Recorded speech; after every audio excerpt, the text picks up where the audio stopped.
लिए। तो देखिए, लोगों के मन में एक दशक से मतलब 10 सालों से हम देख रहे हैं कि एक भ्रांति है। हमारे पास में कई जजमान लोग ऐसे आते हैं, वो कहते हैं कि महाराज जी, महाराज ने हमको, अन्यत्र महाराज ने हमको मुहूर्त दिया था, उसमें हमने जो काम किया वो काम रुक गया, अटक गया, बहुत सारी अड़चने आई, विघ्न आए, तो आप हमको मुहूर्त दीजिए, हमको आप पर विश्वास है। तो हम जो मुहूर्त देते हैं उसमें उनका काम हो जाता है, तो फिर वापस आते हैं दोबारा, फिर आकर के कहते हैं महाराज आपने जो मुहूर्त दिया उसमें हमारा काम हो गया, और उन फलाने महाराज ने हमको पता नहीं क्या दे दिया, हमारा काम नहीं हुआ। तो देखिए, इसके पीछे जो सीक्रेट है वो हम आपको बता देते हैं कि जितना अच्छा और उत्तम मुहूर्त होगा, 100% शुद्धि होगी, उस मुहूर्त में आपके विघ्न अड़चने आनी ही आनी है। जितना अच्छा मुहूर्त होगा उतनी बड़ी मुसीबत आपके आएगी, विघ्न आएंगे। इसका प्रमाण मैं आपको बता देता हूँ। तो जितना घटिया से घटिया मुहूर्त होगा उसमें विघ्न नहीं आएंगे। कि देखिए, आप ही जानते हैं कोई अच्छा काम करने जाता है तो अच्छे काम में ज़्यादा विघ्न आते हैं, और बुरा कुछ करने जाता है तो और सपोर्ट करते हैं लोग कि करो करो करो करो ऐसे।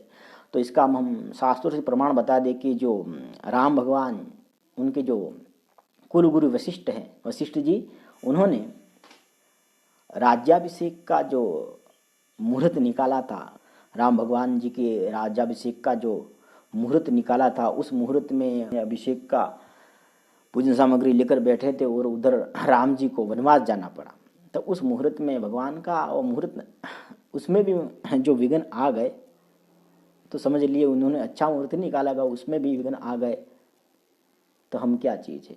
तो जितना अच्छा होगा उतने विघ्न तो आएंगे। वो राज्याभिषेक नहीं हुआ और उनको वनवास के लिए जाना पड़ा।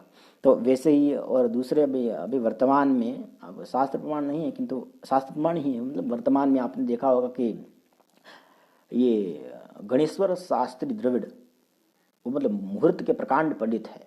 हमारी नज़र में तो और कोई नहीं है उनके समान मुहूर्त निकालने में। रामलला की प्राण प्रतिष्ठा में जो मुहूर्त उन्होंने दिया था, उन्होंने ये कह कर दिया था कि ऐसा मुहूर्त मतलब है ही नहीं, और इसके अतिरिक्त मतलब ऐसा मुहूर्त तो नहीं है। इतना अच्छा उन्होंने मुहूर्त दिया था।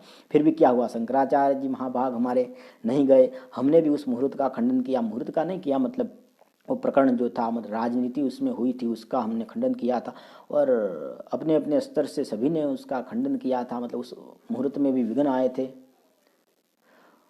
तो ऐसा है कि जितना अच्छा मुहूर्त होगा उतना विघ्न तो आएगा, और घटिया से घटिया मुहूर्त होगा उसमें विघ्न आपके नहीं आएगा।